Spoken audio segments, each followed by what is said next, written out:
Mr. Caruana, thank you very much for joining us today at the Campus for Finance. Low interest, higher capital requirements, regulatory costs. How can banks still be profitable today? Well, first of all, it's important to highlight that higher capital is necessary, and that was the lesson from the crisis in order for banks to be able to lend. And I think in order for them to be profitable, like in other industries, they have to look at costs. They have to look at other means. The increasing the cost of capital is not that great from that perspective. And at the same time, probably investors will have to have another look and think that perhaps with lower return but more stable return on equity, they can also invest in banks.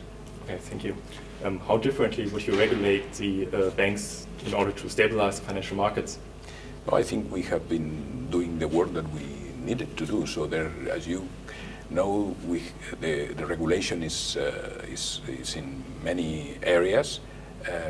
One of them is capital, but there is also liquidity, there is also derivatives, there is also shadow banking, there is also all the resolution aspects of banks. So I think there has been a number of areas, and I think these are the right areas. I would underline that the most important, probably for me at least, is to have room for maneuver when banks are in difficult situations, and that means capital and liquidity buffers. Okay. Let's switch the topic. What about Greek? Can the Greek crisis be solved by reforms, or is the exit from the Eurozone necessary?